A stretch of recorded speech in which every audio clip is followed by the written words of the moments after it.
കാലവർഷ കെടുതിയെ സംബന്ധിച്ച ഏറ്റവും പുതിയ വിവരം 462 ക്യാമ്പുകളാണ് സംസ്ഥാനത്ത് പ്രവർത്തിക്കുന്നത്. അതിൽ 27,048 പേര് ക്യാമ്പിലുണ്ട്.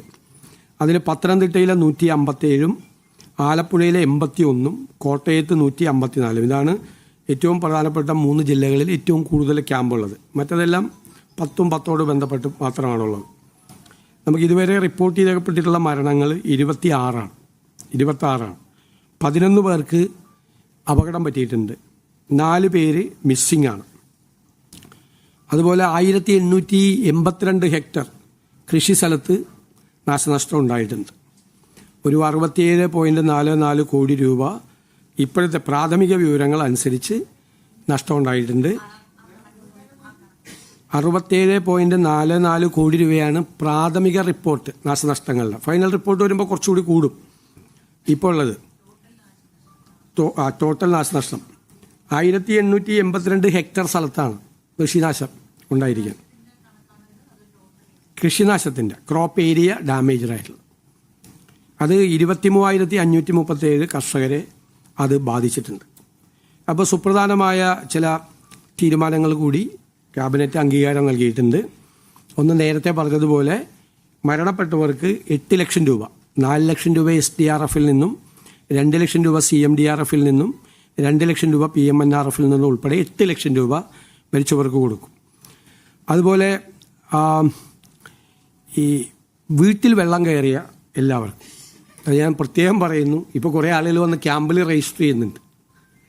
ക്യാമ്പിലെ രജിസ്ട്രേഷൻ അനുസരിച്ചിട്ടല്ല കൊടുക്കുന്നത്. ക്യാമ്പിൽ വരാത്തവർക്കും വീട്ടിൽ വെള്ളം കയറിയവർക്ക് കൊടുക്കും. ക്യാമ്പിൽ വന്നു എന്നതിൻ്റെ പേരിൽ വീട്ടിൽ വെള്ളം കയറിയിട്ടിലേക്ക് കൊടുക്കില്ല. ഇങ്ങനെ തെറ്റായ ധാരണ പരക്കുന്നുണ്ട്. ചിലപ്പോൾ കുറേ ആളുകൾ വന്ന് രജിസ്റ്റർ ചെയ്യുന്നുണ്ട്. അപ്പോൾ വീട്ടിൽ വെള്ളം കയറിയ എല്ലാവരുടെയും വില്ലേജ് ഓഫീസറുടെ ഉദ്യോഗസ്ഥന്മാരുടെയും റിപ്പോർട്ട് അനുസരിച്ച് അവർക്ക് എല്ലാവർക്കും 10,000 രൂപ അവർക്ക് കൊടുക്കും. പിന്നെ മരിച്ചവരുടെ സംസ്കാര കർമ്മങ്ങൾ നടത്തുന്നതിന് വേണ്ടിയിട്ട് ഒരു 10,000 രൂപ അനുവദിച്ചിട്ടുണ്ട്. നേരത്തെ മുഴുവൻ ഡാമേജായ വീടുകൾക്ക് കൊടുത്തുകൊണ്ടിരുന്നത് 4 ലക്ഷം രൂപയാണ്. അത് 6 ലക്ഷം രൂപയാക്കി അത് വർദ്ധിപ്പിച്ചിട്ടുണ്ട്. പിന്നെ വീടും സ്ഥലവും പൂർണ്ണമായി നഷ്ടപ്പെട്ടു. കാരണം അവിടെ വീട് വയ്ക്കാൻ പറ്റാത്ത അവസ്ഥയുണ്ടാവും. ഈ ലാൻഡ് സ്ലൈഡും ലാൻഡ് സ്ലിപ്പും ഒക്കെ ഉണ്ടായ സ്ഥലത്ത് അവിടെ നേരത്തെ കൊടുത്തിരുന്നത് 6 ലക്ഷം രൂപ സ്ഥലം മേടിക്കാനും 4 ലക്ഷം രൂപ വീടിനുമാണ്. 10 ലക്ഷം, അത് 12 ലക്ഷം രൂപയാക്കി അത് വർദ്ധിപ്പിച്ചിട്ടുണ്ട്. പിന്നെയുള്ള ഒരു 300 രൂപ വെച്ച് ഒരു കുടുംബത്തിലെ ഒരു റേഷൻ കാർഡിലെ 2 പേർക്ക് 300 രൂപ വെച്ച് ഡെയിലി കൊടുക്കും. അതുപോലെ അവർക്ക് അല്ലല്ല, അത് അവിടെ ഈ വീട്ടിൽ ബുദ്ധിമുട്ടുള്ളവർക്ക്, ഇങ്ങനെ വെള്ളം കയറി പ്രയാസപ്പെട്ടവർക്ക്, അതേപോലെ തന്നെ തിരിച്ച് വീട്ടിലേക്ക് പോയി അവിടെ താമസിക്കാൻ പറ്റാത്തവർക്ക്, അവർക്ക് ആ വീട്ടിൽ താമസിക്കാൻ പുതിയ വീട്ടിലോ അല്ലെങ്കിൽ ആ വീട് റെഡിയാവുന്നതുവരെ താമസിക്കാൻ വേണ്ടിയിട്ട് മാസം റെൻറ്റ് കൊടുക്കാൻ വേണ്ടിയിട്ടുള്ള തീരുമാനം അതെടുത്തിട്ടുണ്ട്.